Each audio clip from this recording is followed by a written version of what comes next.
Unteachables Chapter 24, Barnstorm.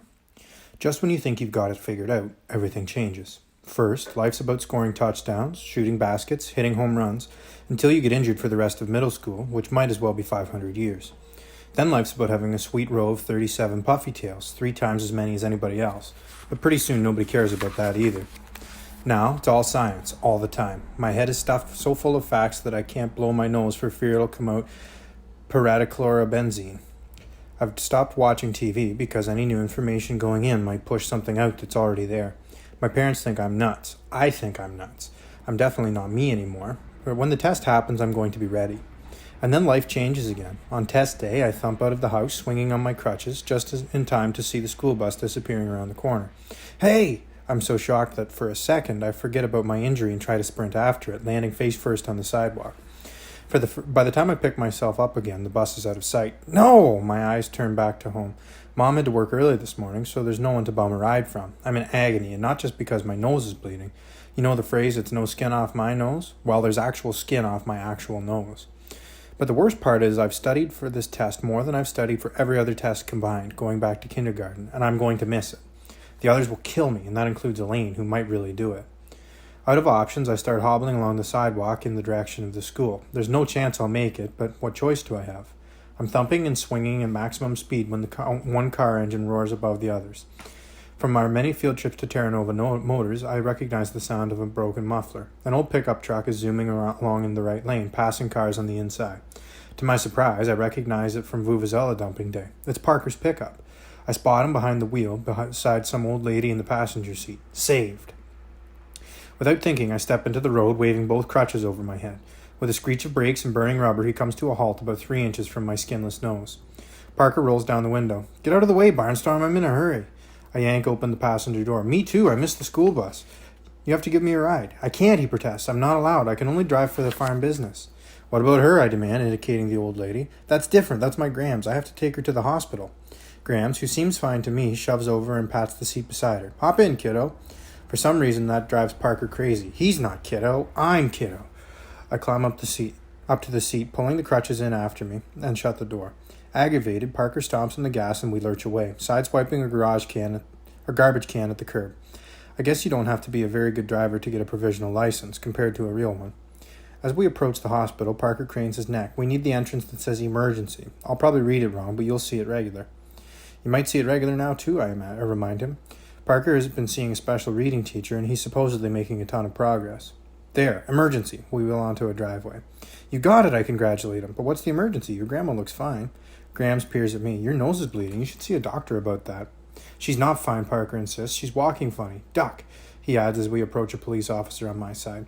So I bow down out of sight, and that's when I spot the old lady's white Nikes. You'd walk funny too, I tell Parker. She's got her shoes on the wrong feet. We pull over and Graham switches sneakers. Lo and behold, she walks fine. So we drop her at the senior center and Parker and I head to school. You're welcome, I tell him. You could have been sitting in emergency all day and missed the science test. I shouldn't be driving you, he retorts resentfully. If I get pulled over, I could lose my provisional license.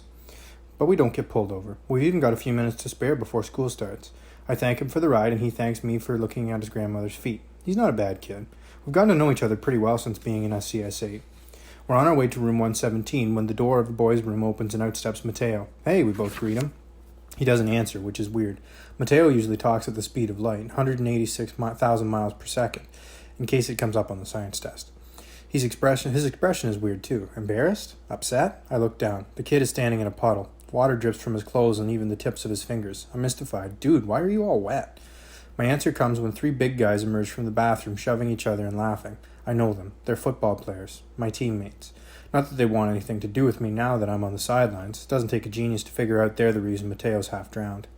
The biggest of them, Faulkner, nods in my direction. Anderson, he mumbles and starts away. I stick out a crutch and stop him. Get the others, I tell Parker. He runs off in the direction of room 117, and I turn back to my former teammates. Real nice, picking on a kid a tenth of your size, 3-1. Like you never did it, sneers another of the 3, Karnowski. I did it, once. Last year. It was stupid. I just wanted to prove my aim was better than Karnowski's. The trick is to stick your finger in the faucet and direct the stream of water with deadly accuracy at the target. But when I saw the kid I hit, dripping and miserable, I never did it again. Besides, I didn't know that kid. I know Mateo. So you've got nothing to say, Faulkner grunts. What's this dweeb to you, anyway? His name is Mateo, I say stubbornly. I hear footsteps in the hall behind me. Parker leading the rest of SCS8. I don't actually see them, but I know they're there. My attention stays focused on the 3 football players. Faulkner looks surprised. Wait, you're with them? The Unteachables? They're better friends than I ever had when I hung out with you, I spit back.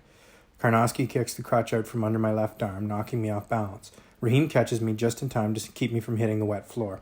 Aldo leaps forward and shoves Karnowski back against the wall. It's a dumb move, typical Aldo.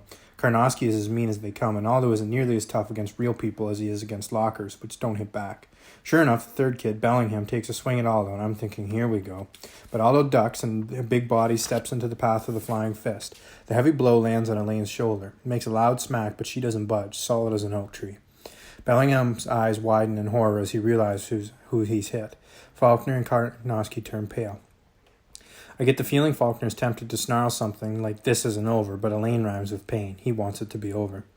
The 3 football players turn tail and flee. I bray a laugh at their receding backs. Gee, guys, can't you run away any faster? Kiana starts hustling the lot of us toward room 117. Lucky for us, there weren't any any teachers around. Lucky for us, I crow. Lucky for those jerks. Elaine was about to stomp them into hamburger. Me? Elaine asks, confused. Should have let you wipe the floor with them, I enthused. You know, like that kid you knocked unconscious and duct taped to the flagpole. Elaine looks totally bewildered. Or when you tipped the steam table over onto the lunch ladies because you didn't like crunchy peanut butter, Raheem adds. I love crunchy peanut butter, Elaine rumbles. But what about the guy you headbutted down the stairs, I demand. You can't say that never happened. Like 20 people wound up in the nurse's office. He just dropped his phone, she explains. He bent to pick it up and I bent to help him. We bumped heads. Elaine assumes a faraway expression as she relives the moment. The kids on the steps didn't stand a chance. He took them all out on his way down. It looked like a giant wave of people breaking over the staircase. We end up standing there outside room 117, staring at each other in amazement. It's just rumors, you guys, Kiana tells us. You know how stories spread in school. The uprooted tree, Parker persists. The bathroom stall door, the fire extinguisher? Come on, the fire extinguisher has to be true. Elaine shakes her head. Sorry. Okay, fine, I say finally, but it has to stay our secret. If word gets out that you aren't a doomsday machine, the entire football team's going to kick our butts. Ribbit appears in the doorway. What's everybody doing out here? The science test starts in 3 minutes. The science test. After all the craziness of the morning, I forgot about it. Who knows how many important facts already leaked out of my head. Ribbit distributes the test booklets and we take our seats. It's game on.